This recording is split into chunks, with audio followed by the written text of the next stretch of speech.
This is Remix Report with your hosts, DJ JD and DJ J Spring. Today's video brought to you by YourDJDrops.com, the nation's hottest DJ drops. Hey, what's up, everybody? Welcome to Remix Report. I'm DJ JD. I'm DJ J Spring, and today is another weekend recap. Sorry we left you last week without one. It was like an extended Thanksgiving weekend that we had, but we're back. We are back with a vengeance. I don't know if it's necessarily a vengeance, but we're back. Regardless. Maybe a vengeance sample pack. Ooh. See what I did there? That was pretty good. Yeah. If you don't know what a vengeance sample pack is, Google it. You will someday, all you young guys. Yeah. All right, let's start off how we usually do, talking about what happened over our weekend. This past week, I was at Shrine on Friday night, and it started off, I guess there was like a Hall & Oates concert at the casino, and it was kind of a, you know what, I hate saying this, I was going to say older crowd. They're really not much older than I am right now. I mean, I still think it as like a 22-year-old. This was an older crowd, but really that was just a few years older than me probably. That was there to see Hall & Oates, and it trickled into Shrine. And then it kind of died down a little bit because, you know, the older crowd, they don't stay out that late. They can't party that hard anymore, can they? No, unfortunately. But then the regular crowd ended up coming in, so it ended up being a pretty decent Friday night. Shout out to Ryan Insight Events, and also shout out to DJ Showtime for opening up. Played a good opening set. Saturday, I was at Scorpion Bar, and Scorpion Bar is just Saturdays, always crazy. So that was fun. And then I was at Shrine last night, kind of a slower Sunday. They had like a big Christmas show, I guess, at the casino. And as I was coming into the casino, just a mass exodus of people. And I was hoping maybe some would stop by Shrine, but no, that wasn't the case. I guess because it was Sunday night. Yeah, Sunday night, and if there's not a DJ already playing at Shrine when people are walking by on their way out, then it's difficult to keep them around too long. You saying I should have gotten there early, or maybe? It would have helped. If I had known sure, these, but you gotta tell me these things. Yeah, I had a great weekend myself. I was at Scorpion Bar on Friday after that Hall & Oates show as well. Definitely got to play a couple Hall & Oates tracks, which went over pretty well.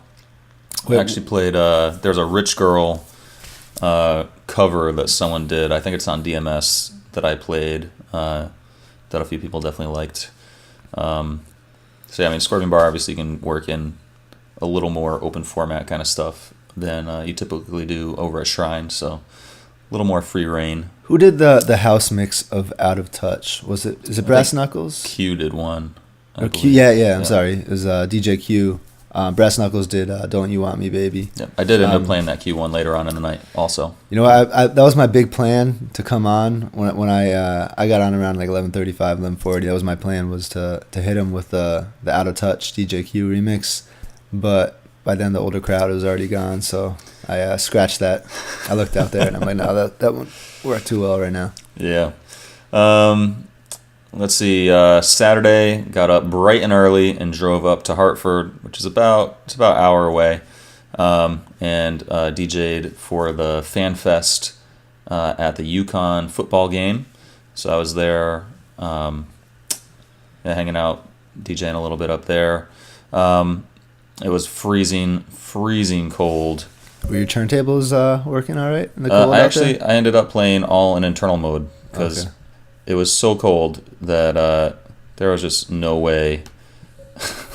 There was no way I was going to suffer and have to have my turntables up there. Plus the table was a little small to do that, so I didn't. It's understandable. Unfortunately, I should have gotten some like fingerless gloves or something because I couldn't really use the trackpad with gloves on the computer. So that was a little unfortunate. Kind of random. You know what? I saw something funny that DJ Zimmy said on his Facebook. He said the random moment when you hit a weird key that you don't usually hit on your keyboard And you hold your breath hoping that nothing happens to Serato. Oh, yes. Yeah. Shout out to DJ Zimmy. Yeah. And shout out to Joe, who was up there DJing with me also. He's pretty much the resident, I guess you would say, up there for the games. So shout out to him for letting me rock with him for a little while. It was, even though it was freezing cold, it was still a great time, and got to play some fun music, so that was cool. I was playing up in Hartford later on that day, also at Black Bear. I actually used my brother's GoPro camera, suction cup to the window, and did a little time lapse of the entire night. So you can check that out over on my Facebook page, and I'm sure I'll end up posting it below here. So you get a whole 4-hour night in 2.5 minutes. It's definitely kind of interesting to see a night go by in a time lapse. I was impressed. Like that, you didn't seem to get a lot of requests, which was good. I think Chad Davis counted 9 requests total. Oh, would he slow it down or something? Or I mean, you could actually go like frame by frame and watch it, but yeah, I didn't get a ton of requests. And you'll see at the beginning of the video, there's a bunch of people in Santa costumes. There was a Santa pub crawl, so that was fun. And yeah, definitely a good time. I always have a blast up there. It's always a fun crowd. So, sorry to interrupt. When we're talking about requests, you know what happened to me the other day that really made me like people are always, I'm always amazed by people, but this just really like blew my mind. Some lady asked for a request at Shrine.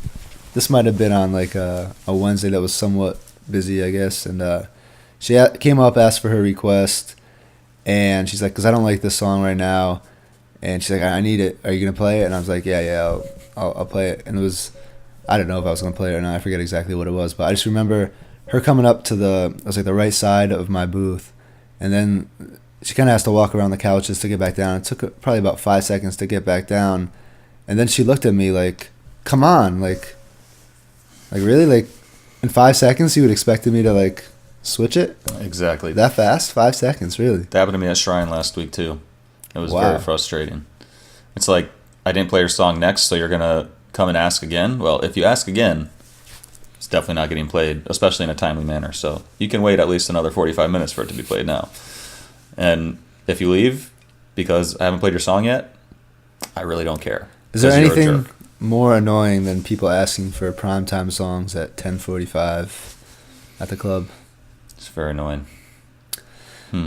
On Thursday, I'll mention I actually did a career day at Ledyard Middle School. Shout out to anybody from Ledyard Middle School that might be watching.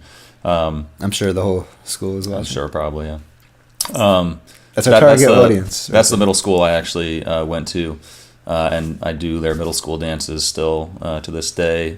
I think it's been 11 years I've been doing their dances over there. And it was definitely a lot of fun to kind of talk to the kids, and it was like we had 3 20-minute sessions with the different groups of kids. And I actually asked them, I did a little survey to find out how many of them still listen to the radio, to kind of gauge how many people at their age group got their music from the radio versus the internet. And the vast majority still did get their music on the radio, which I was actually quite surprised.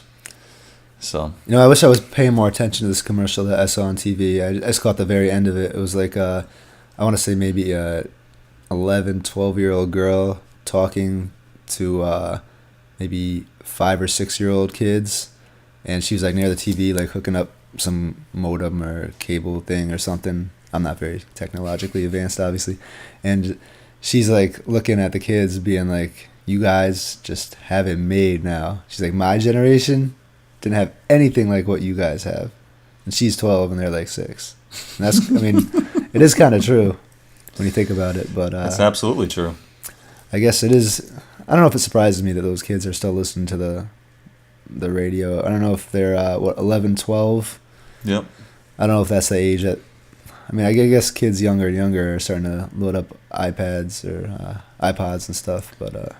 And a good amount said they got their music from like YouTube, a couple from Spotify, things like that. But yeah, I mean, the vast majority still listen to the radio regularly. So I wonder how many of those kids know who Afrojack is and Steve Aoki. It's a good question. Maybe I should have asked them that. Yeah. I should have interviewed them instead of them trying to get information from me. What kind of questions did they ask you? Well, they actually had like a kind of set of questions, like a sheet of questions that they could ask everybody. So a lot of them just ask questions on that, but a couple, how much do you get paid questions. You know what's funny is we always say this, I'm gonna eventually talk to Sally Wu on here, my poker playing friend, and talk about the similarities between poker and DJing. And that's one thing we're definitely gonna talk about is how I mean, I know these were young kids anyway, so they probably ask anybody how much they make. But there's a kind of people lose that etiquette of you're not supposed to ask people how much they make. They lose it when it comes to DJing. People are just so curious about what we do. I mean, they would never go up to like their lawyer or doctor friends and be like, "Oh, how much do you make?" They would never ask them that ever. And I think especially even people who own their own businesses, like my buddy was telling me, one of his friends who asked him how much he made owns like a car stereo place, and like my friend would never ask him how much. Oh, you own a car stereo place? How much do you make per year? Oh, so you're doing all right for yourself. That's cool. Like, but he's not afraid to ask my friend how much he makes playing poker because it's like kind of a untraditional job, and people aren't afraid to ask us. I've noticed a lot. People aren't afraid to ask us at all. So it's kind of funny how people lose that etiquette when it comes to what we do. Yeah. The fact that it is non-traditional, I think, just kind of they lose that traditional etiquette also. So you're talking about what the kids asked you. I'm trying to remember other stuff. Just like kind of what equipment you use and just random stuff. It was pretty much just me talking about what I did, mostly. Nice. Saying that it's nice to be able to get paid for playing other people's music. We're going to change that soon. Pretty good deal. One other random thing. This is like turned into an episode of Tell 'Em Why You Mad, Son, for me. But I was at Evil Olive on last Sunday. It was a pretty good night. It was all house. Actually, I should probably talk about that too. Playing a night of all house.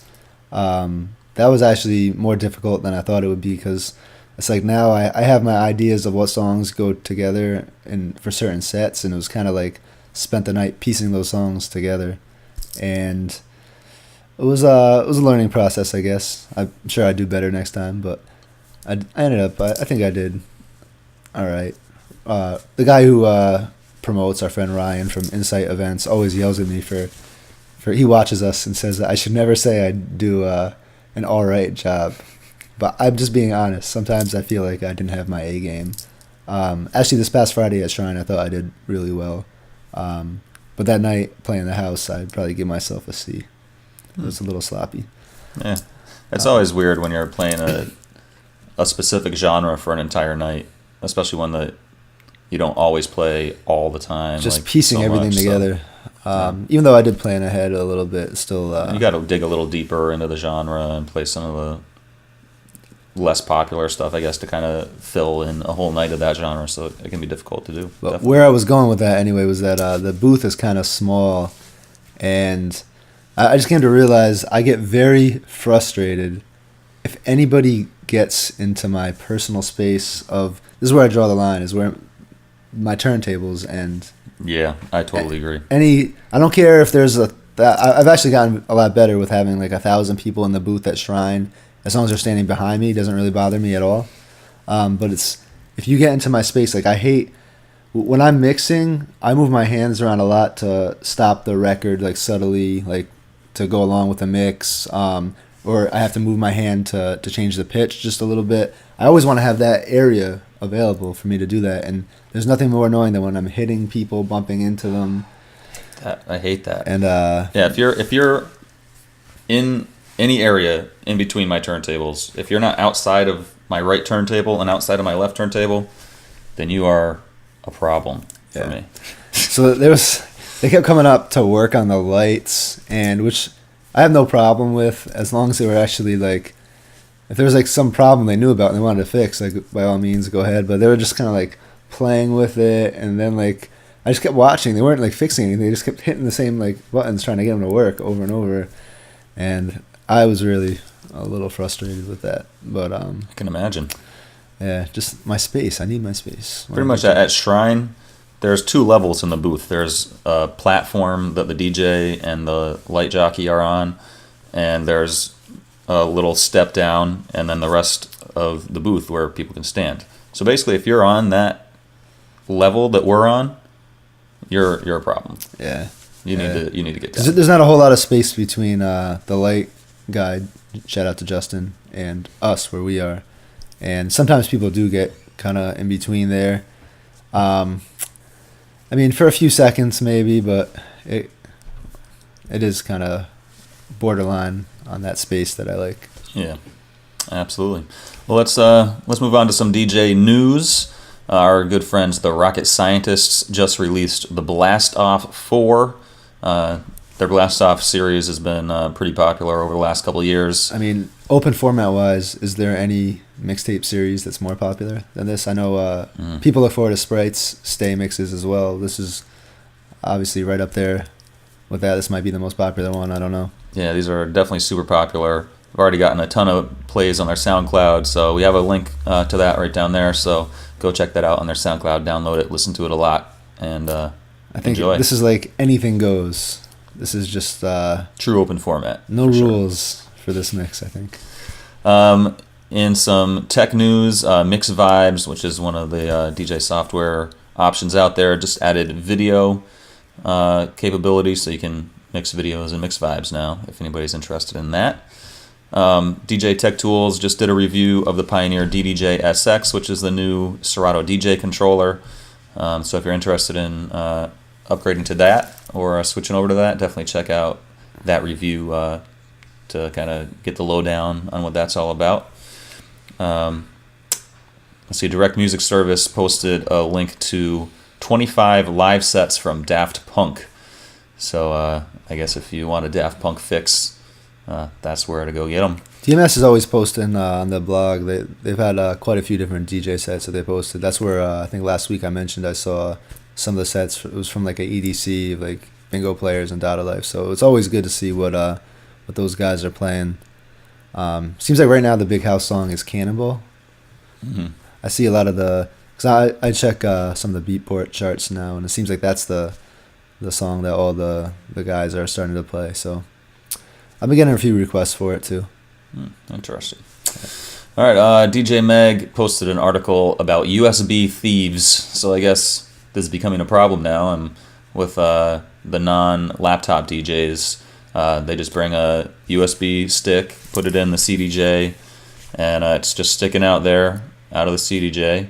And I guess some people are stealing those. I'm not sure if they're stealing them like in the middle of their set, like just walking up and grabbing them, or if it's more like when they're done, when they're switching between DJs, if someone kind of sneaks in there and grabs their thumb drive.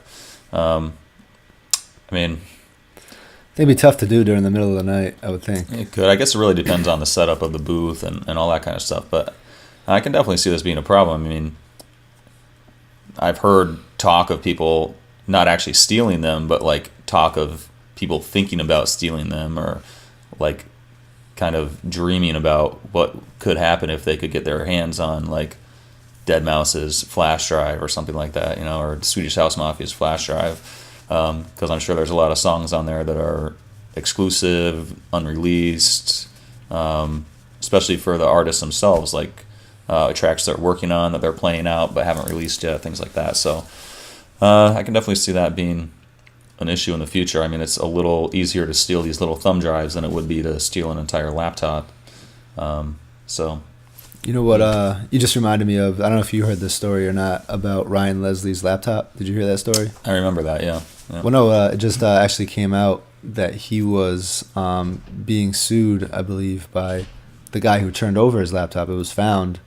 A guy turned it over or gave it to the police, I guess, and then he found out about that reward, and I guess Mr. Leslie doesn't really want to pay it now that it's found.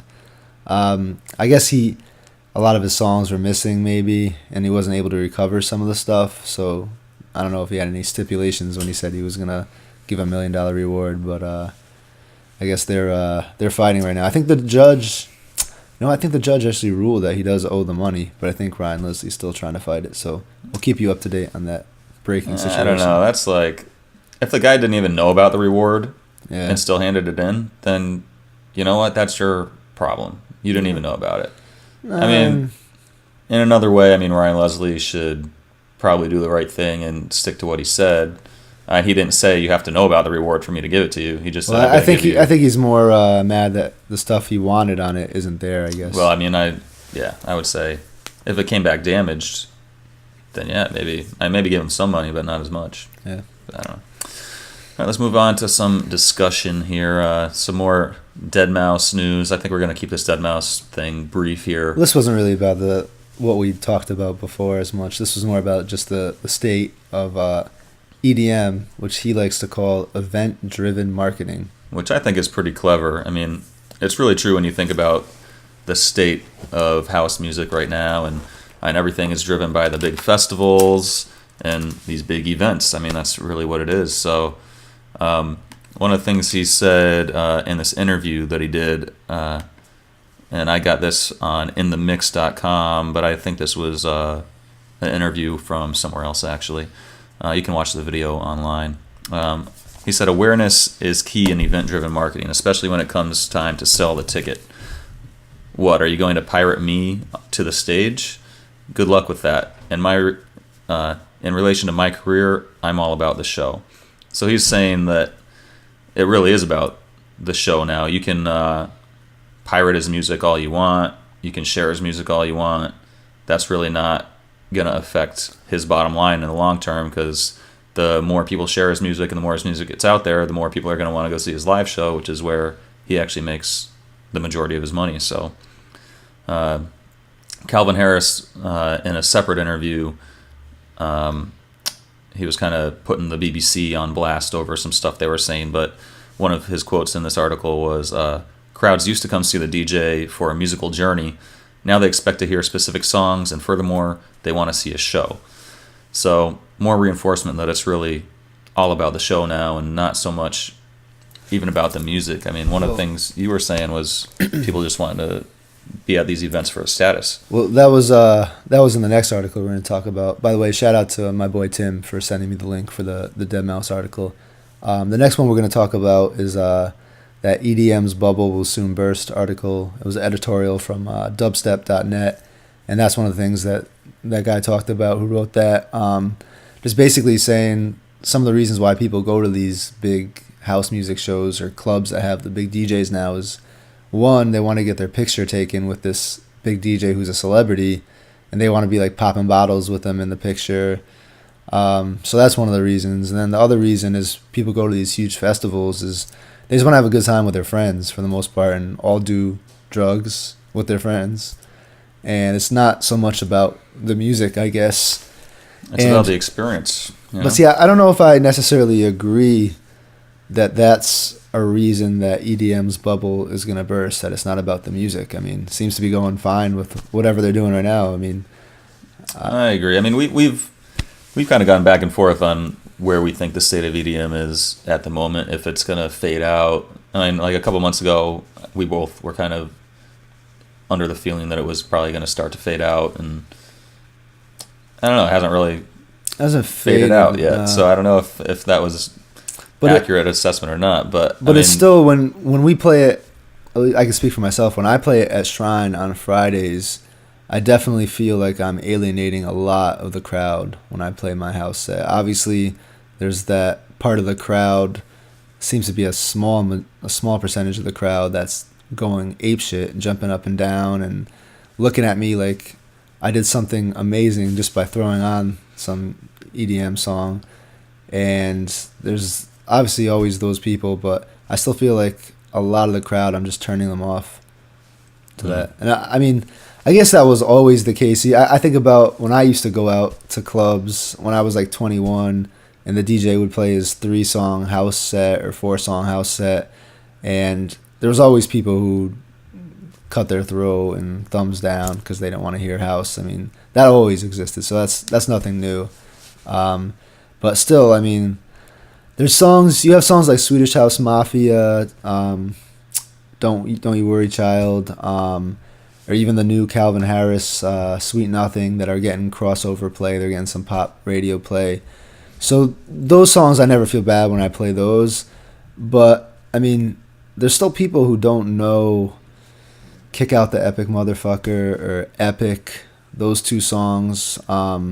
Rattle seems to be one of the ones that goes over better. And Epic always gets screams though. It does, but I mean, there's still that part of the crowd that has no idea what that is. I mean, think about it from the other way around.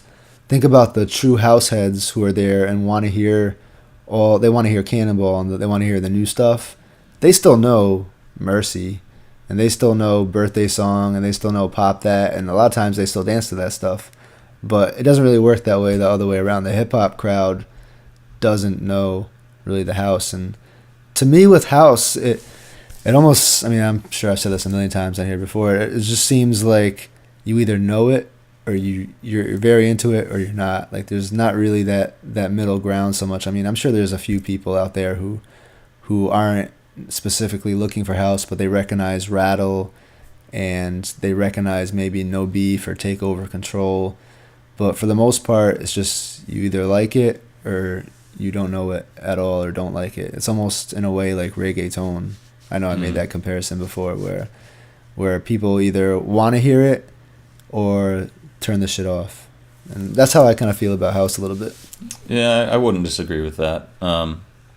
Yeah, I mean, as far as the bubble bursting, I don't think this event-driven EDM culture is necessarily going to make this bubble burst anytime soon. I mean, the fact that these big festivals are so huge and people go to these festivals not just for the music or to see these specific artists. I mean, there's a lot of people that go to these festivals that just tag along with their friends. Like their friends might be big into house and they're going there to see the artist, but these other friends of theirs don't know it as much and they tag along just to be there at this huge event with their friends, like we said just a little bit ago. But it is about seeing this crazy show with all these people around everywhere.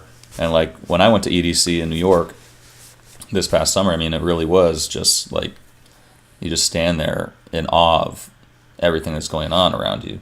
It's just pretty amazing. So I don't know. You know, he made the point in the editorial that this music, and I agree with this, like I've said before, songs like Metropolis by David Guetta, as much, they do have production value, I understand all that, but you'll forget about them in 6 months, a year. The best example I have is that I'm constantly, I might have said this a couple weeks ago too, I'm constantly Shazamming a song like that, and I'll be like, oh yeah, of course, Metropolis by David Guetta, and then I'll be at the club, and I'll hear another song, and I'll Shazam that, and it'll be Metropolis again by David Guetta.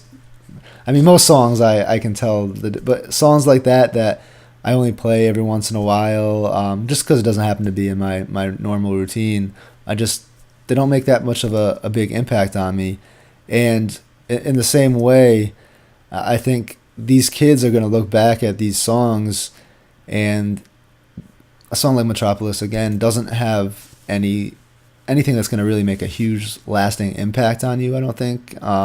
So when they hear it maybe in 3, 4 years, 5 years, however long it takes them for them to get out of the raver stage, going out drinking, doing drugs at huge festivals stage, which obviously they're probably not going to be doing as much when they're 30 years old.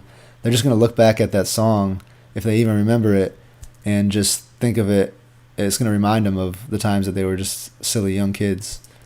And I know I'm Grandpa Jay Spring right now, but that's one of the points. I think people want to be reminded of being silly young kids sometimes. They want to go back to like kind of. They want to go back to that feeling of being young again without actually having to go around to these big festivals. No, but I mean, all that again, you know. I'm sure. I mean, I could be wrong, but I'm sure maybe Snoop Dogg, who seems to have matured a lot over the last 20 years, he might look back on some of the stuff he said when he was younger and maybe regret it a little bit. Well, I mean, I don't know, but the artists themselves. But no, but I'm just saying. I mean, people that are consuming the music. No, but you can't picture these kids who are going to these festivals right now in 5 years when they're settled down with a family and kids, and I'm not sure they're going to want to be reminded of when they used to go out and just get retarded and then just throw up at the end of the night. I mean, they might want to. I mean, I think you do grow up a little bit. I don't know. Well, they obviously will grow up and be more responsible and not do those things as much, but that doesn't mean that they're not gonna still like look back at everyone loves those songs. times. Everyone loves songs from when they were younger, but there's a difference between the music you used to love. Like, well, that's the whole point. That now I can explain it better. They don't really care about this music, is what this article was saying. They just care about the time they had. Mm-hmm. So when they hear this stuff, they're not even going to really be. They're just reminded of that time, not necessarily the song. So they don't. Right. When we hear "Mo Money, Mo Problems" or a song like that, it reminds me of like high school, but I'm also into the song as well. When they hear "Metropolis," they're not going to be into that song. It'll remind them of the time. They don't even like care about the song. Is what I'm trying to say, I guess. All right. I think that's true in a lot of circumstances. Yeah, I agree. They tried to, in the article, they mentioned "Tears in Heaven" by Eric Clapton, how like the new songs don't have that emotion. But I mean, how many songs have the same emotion as that? Yeah, that particular song is pretty hard to beat. Yeah. So, I mean, the music is what it is. I don't think when David Guetta, did he make it with Nicky Romero, Metropolis? I believe so. That's like my example song. Just like how when we always talk about normal jobs, we always talk about plumbers. Metropolis is like my go-to house song to use as an example for everything.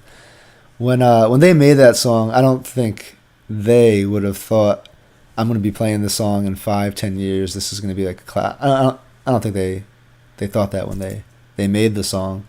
But it's just, I mean, I don't know. It's like I don't know what they expect when they make a song like that. I mean, it's a dope song to play.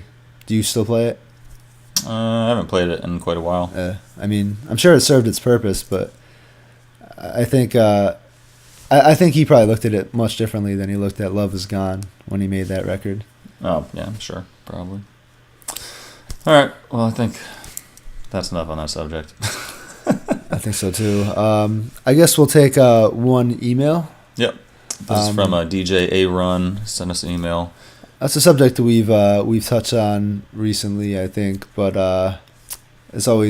we always have new ideas, and if you get us talking on the same subject, I guess at different times, maybe we'll have some different insight. Yeah, I don't know if we have a whole lot extra insight to put into this than we've said before, but we can kind of recap some general themes. He wants to know basically how to get booked, and he wasn't just asking it a broad question, because he actually mentioned some of the stuff he's done. He's actually tried the networking, and he's about to get a EPK done and a photo shoot and all that stuff. So he's ready, and he wants to get booked.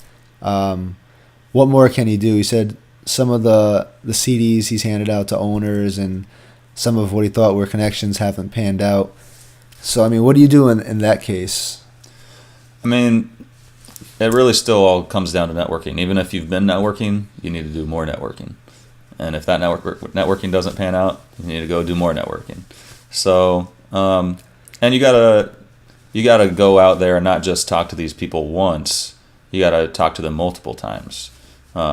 If you've just gone to a particular club once and met the owner once and gave him your CD once, I mean, he's not gonna remember you over the next guy at all. There's no reason for him to. You have to go and see him and shake his hand probably 3, 4, 5, 6 times before he's really going to probably remember you. And you probably have to give him more than one CD because, I mean, he might give it to a friend. If you're talking to me personally, it's hard to get me to listen to a CD. Lots of people give me CDs. Do I listen to most of them? I'll be honest right now, and I'll say no. I don't listen to most of them because when the only time I'm really probably going to listen to them is when I'm in the car, and usually I just don't feel like listening to music when I'm in the car. So I'm the same way. I mean, the thing is, think about all the DJs out there that are just beyond dope. Like, I'm talking about the A-Tracks, guys like Sprite, Rocket Scientist just came out with their CD. Those are people I already know that when they come out with something, it's going to be awesome, and I'm going to want to listen. I'm going to probably learn something from it.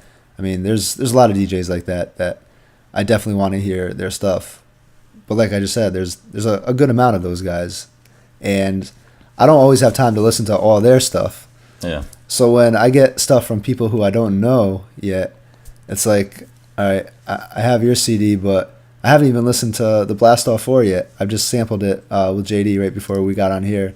I know it's going to be awesome. I do want to, and I will listen to that hopefully soon. But that's going to be the priority over that's my priority. Anybody else. Exactly. So, I mean, it's tough. It's not easy. So, I mean, you really do have to give these people more than one CD. And you want to make sure that the CDs you give them, are really tight, like really well done. You really need to hook them in like the first minute of the CD because, I mean, I'll get CDs from people too that are even mixed well, and I'll like just get the urge to listen to one day. I'll have them in my car and I'll stick it in, listen for like 5 minutes. You know, they're the same tracks I play every freaking day. Why do I want to hear them again? I mean, it's mixed. It's mixed fine, whatever. What do you recommend? What can they do to get your attention? Me personally, I'd probably play stuff that I don't hear every day. But is that going to be a good demo CD in general for a wide audience? No, probably not. So you got to think. It's kind of difficult to say. I mean, obviously, a club owner or promoter is in a different position than a DJ that may be hiring you. So, I mean, obviously, a DJ listens to the music and is more involved in the music than a promoter or club owner. They're probably more sick of all the top 40 and regular stuff they play because they're the ones actually playing it all the time. Club owners and promoters are off running around doing stuff during the night, probably don't pay attention to the music quite as much, so they may not be as turned off by hearing the same old music over and over again. And you really do have to be out there meeting people all the time, seeing people over and over again. Obviously, you don't want to bug them, you don't want to be annoying to them, but you do need to just show your face. Consistently show your face and consistently give them CDs. So if you make 4 CDs a year, every 3 months, just give them that new CD. You don't even have to say anything more than, all right, hope you liked my last one. This is the new one. Because even if they don't listen to it, if they see that you're being consistent in your work ethic, that says a lot about you and what you do. And I mean, I think if they're seeing that, that's going to reflect well on you. And also, I mean, network with DJs so that when a DJ needs a night off from a club, you're the person they call to fill in. If you haven't been in contact with a DJ friend of yours in a while, and let's say you haven't talked to this person in like a month and a half, well, if they run into a situation where they need someone to cover them and you haven't talked to them in a month and a half, you're not going to be the first person on their list to call to fill in that gig. If you talk to them 2 or 3 days beforehand, you might be at the top of that list just because you're fresh in their minds. So doesn't mean you have to force yourself on people and just talk to them because you want gigs, but I mean, there's always good reason to be in contact with people if you're sending them edits or something like that. There's good reasons to keep in touch with people. Mm-hmm. And you want to build relationships. You don't want to just be out there trying to look like you're using people to get gigs, but you really do want to build solid relationships because those actual relationships are what's going to sustain you for a long career. So shout out to DJ A-Run for sending us the email, and it sounds like he's doing everything right. It's just sometimes it takes time, and it's good that you got all the extracurricular stuff taken care of, like photo shoots and all that stuff, because that stuff, having that photo shoot, the EPK, all that stuff, that's almost like they say, like you go to an interview and you want to make sure you wear a suit and you want to look the part. And this is almost kind of like your suit if you're applying for DJ jobs, is making sure you have all that stuff taken care of. So yeah, sounds like you're on the right track. So I would say just stick with it and be consistent. Just keep doing what you're doing, and eventually people will permanently have your name in their heads. Absolutely. All right, so I think that concludes our weekend recap for this week. As always, you can leave a comment right down there. Let us know what you think about all the subjects we talked about today. Or email us, remixreport@gmail.com.